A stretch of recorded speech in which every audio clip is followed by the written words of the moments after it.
빌리 그레엄 목사님이 가정에 대해서 이렇게 말씀을 하셨어요.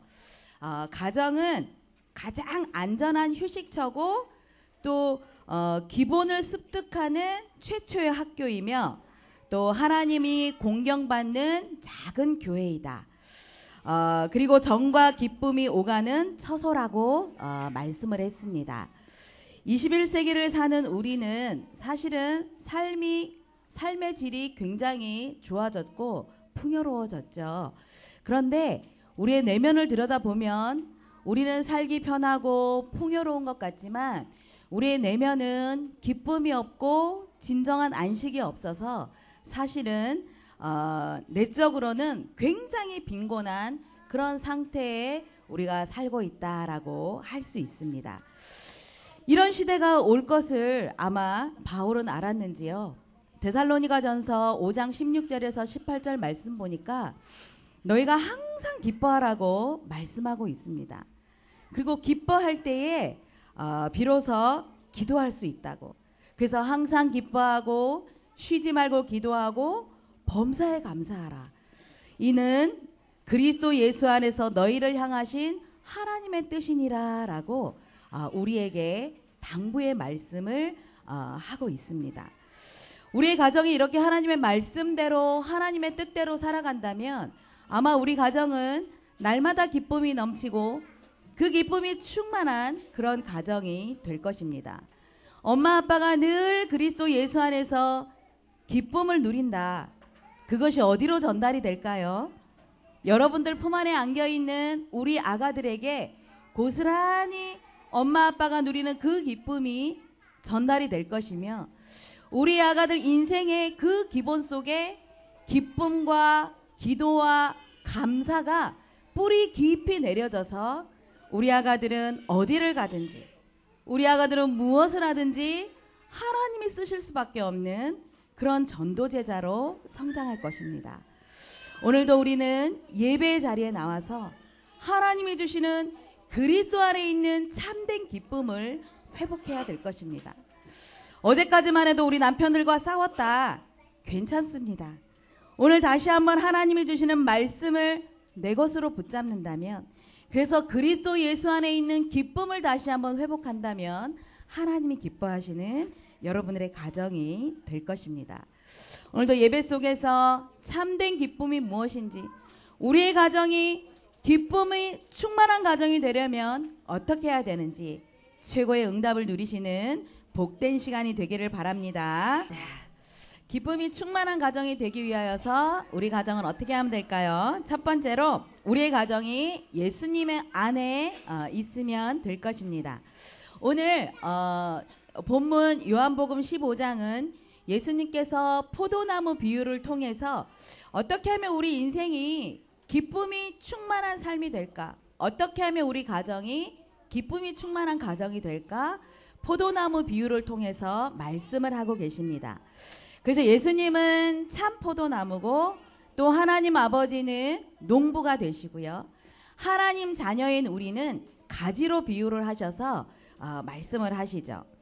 그래서 하나님의 자녀를 가지에 비유하시면서 예수님께서 내 안에 거해라. 나도 너희 안에 거하리라. 이렇게 말씀하신 것처럼 예수님 안에 있는 것이 참된 기쁨이고 참된 축복이라고 예수님은 말씀하고 계십니다. 우리 다 같이 한번 따라해 볼까요? 예수님 안에 있는 것이 최고 축복입니다. 예수님 안에 있는 것이 최고 기쁨입니다. 그렇습니다. 왜 그럴까요? 왜 예수님 안에 있는 것이 참된 기쁨이 되고 참된 축복이 될까요? 그것은 원래 우리는 하나님의 형상대로 하나님과 함께하는 축복받은 존재로 우리 인간이 지음을 받았죠. 그런데 하나님의 약속을 어기는 그 순간에 우리 인간에게는 문제가 들어왔던 것입니다. 하나님이 먹지 말라고 한 선악을 알게 하는 그 열매를 먹는 순간에 우리 인생은 하나님을 떠나게 되었고 죄 가운데 빠지게 되었고 사단의 종로로 탈 수밖에 없는 그 운명의 상태가 된 것입니다. 이런 상태에서 사람들은 많이 노력을 하고 열심을 다하여서 살지만 결국은 만족이 없고 기쁨이 없는 인생을 사는 것이죠. 그래서 이 상태에 있는 사람들이 학개서 1장 6절에 보니까 너희가 많이 뿌려도 수확이 적고 또 먹어도 배부르지 못하고 마셔도 흡족하지 못하고 입어도 따뜻하지 못하고 일꾼이 삭슬 받아도 그것을 구멍 뚫어진 전대에 넣음이 된다고 하나님은 말씀하고 있는 것입니다.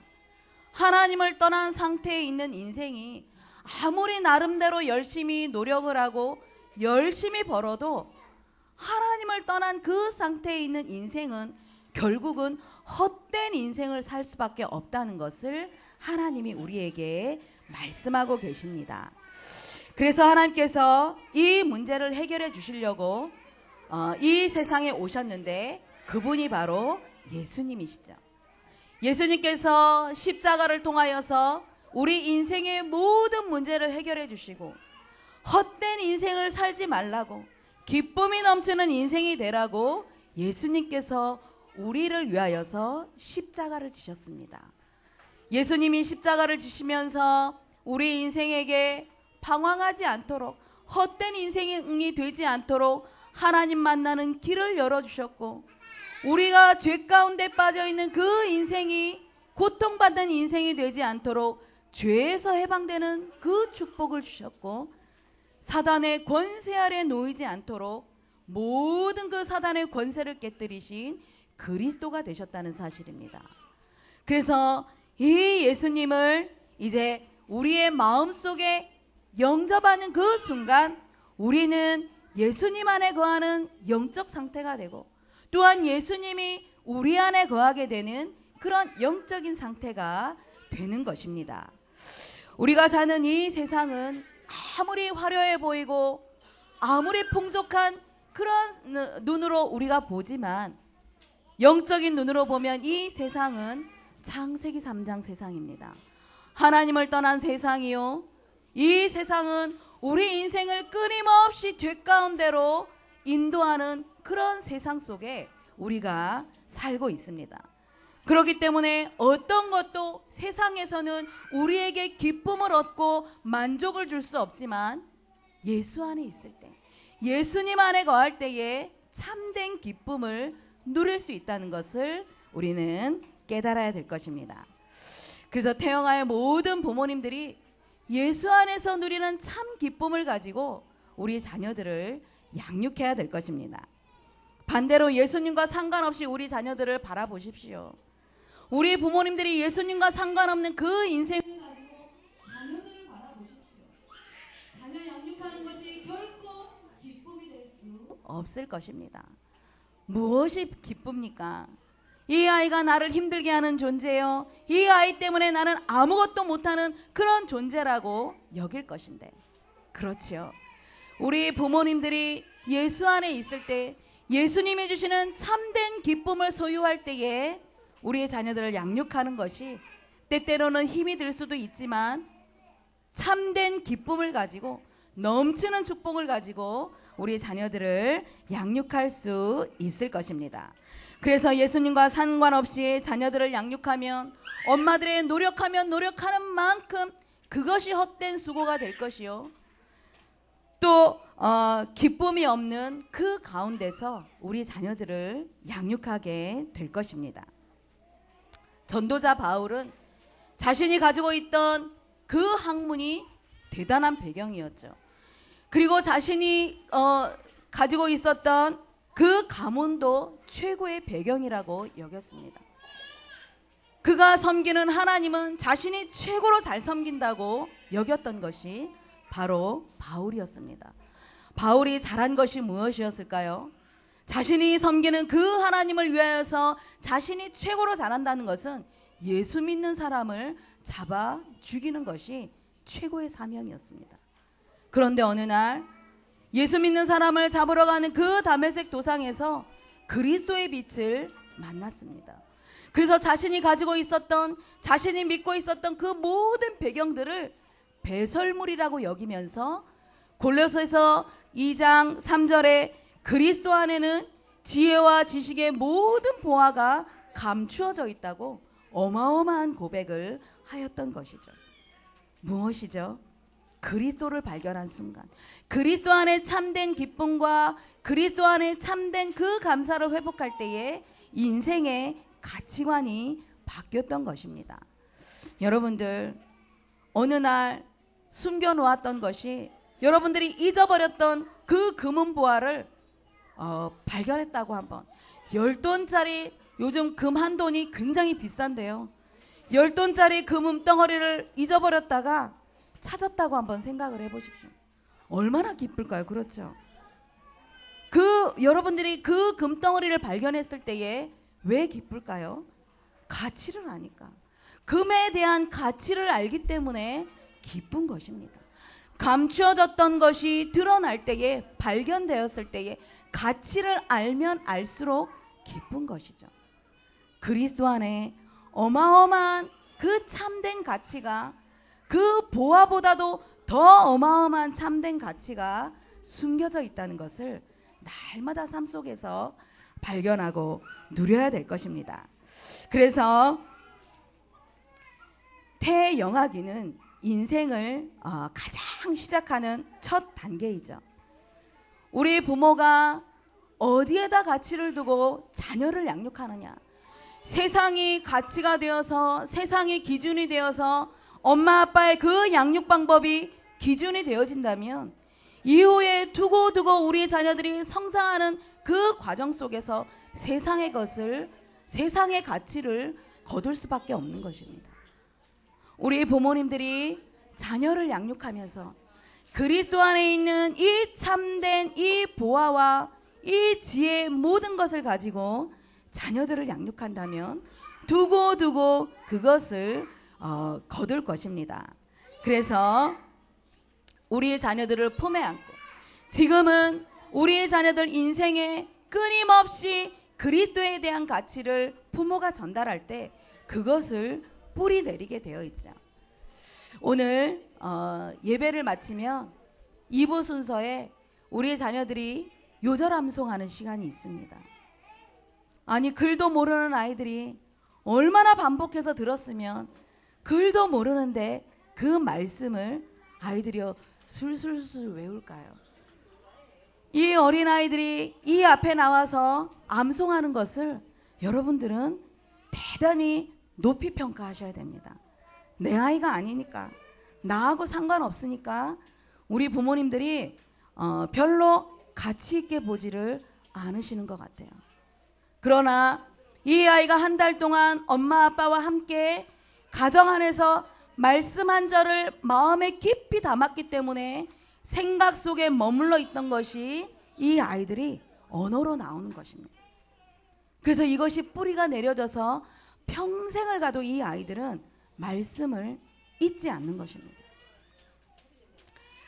제 큰아이가 20살이 됐는데요, 우리 아들이 3살 때 역대상 29장 12절 말씀을 암송을 했어요. 당당하게 혼자 나가서 마이크를 잡고, 우리 아들이 굉장히 소심한 아이였는데 말씀을 처음부터 끝까지 다 외웠어요. 그 한 절을. 사실 역대상 29장 12절 말씀이 좀 길어요. 그런데 지금 이 아이와 함께 너 옛날에 3살 때 생각나? 앞에 나가서 암송했던 거 생각나? 생각이 난대요. 이 아이가 지금도 엄마랑 이 태영아부 찬양을 부르면요, 아이가 기억하고 따라 불러요.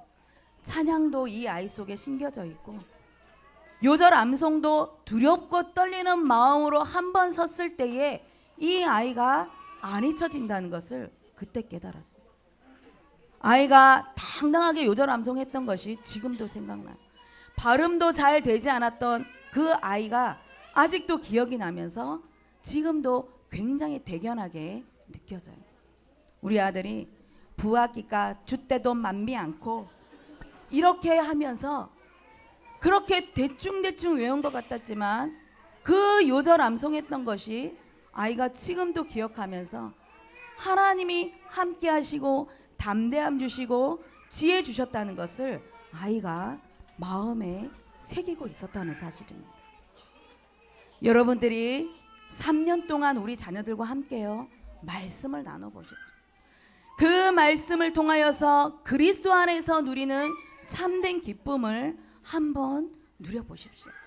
이 아이들은 평생을 가도 부모 품을 떠나도 절대로 이 아이들은 말씀에서 떠나지 않는 그런 자녀가 될 것입니다.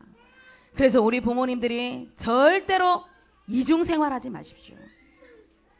교회 와서 우리 자녀들에게 보이는 모습과 가정에서 돌아가서 자녀들에게 비춰지는 그 모습이 우리 자녀들은 굉장히 영적으로 잘 감지하고 있습니다. 이중생활을 하신다면 우리 아이들은 이제 어른이 되어서 예수님 바깥으로 예수님을 점점 멀리 떠나는 그런 아이들이 되는 것입니다. 태영학이 이 시간표를 인생의 가장 중요한 시간표로 여기시면서 귀한 자녀들과 함께 늘 그리스도의 비밀을 누리시고 늘 예수님 안에서 참된 기쁨을 날마다 찾으시면서 귀한 자녀들과 함께 기쁨이 충만한 가정으로 만들어 가시는 귀한 가정들이 되시기를 바랍니다. 기쁨이 충만한 가정이 되려면 자 어떻게 하면 될까요? 우리 가정이 열매 맺는 가정이 되어야 할 것입니다. 요한복음 15장 4절의 말씀에 보니까 내 안에 거하라 나도 너희 안에 거하리라. 가지가 포도나무에 붙어있지 아니하면 스스로 열매를 맺을 수 없음같이 너희도 내 안에 있지 아니하면 그러하리라. 아멘. 포도나무가 열매를 맺기 위해서는 어떤 노력이 필요한 것이 아닙니다. 다만 가지는 포도나무 가지는 포도나무에만 붙어있기만 하면 이제 열매를 맺는다고 말씀하셨죠. 실제로 나무와 가지 사이에는 서로 영양분과 수분을 주고받으며 끊임없이 상호작용을 통해서 이제 아름다운 열매를 맺는다고 합니다. 반면에 가지가 나무에서 떨어지면 영양분을 공급받을 수 없기 때문에 결국은 그 가지는 말라서 죽어버리게 되는 것입니다. 우리는 예수님을 마음에 영접하여서 하나님의 자녀가 되었습니다. 그런데 영접하는 것으로 끝나는 것이 아니라 이제 영접한 하나님의 자녀들은 하나님이 원하시는 그러한 삶, 바로 제자의 삶을 살아야 되는데 우리가 하나님과 끊임없이 소통할 때에 비로소 제자의 삶을 살 수 있는 것이죠. 그래서 늘 강단 말씀을 통하여서 말씀을 붙잡고 그리고 이 말씀 성취를 위하여서 기도의 그 축복 속에서 이제 하나님이 열매를 맺어 가시는데 그것이 바로 전도의 열매인 것입니다. 그래서 우리의 가정도 마찬가지입니다. 세상에서 얻을 수 없는 이 참된 기쁨이 충만한 가정이 되기 위하여서는 이러한 축복을 우리 가정이 누려야 되는 것이죠. 아이들을 데리고 어떻게 전도해요?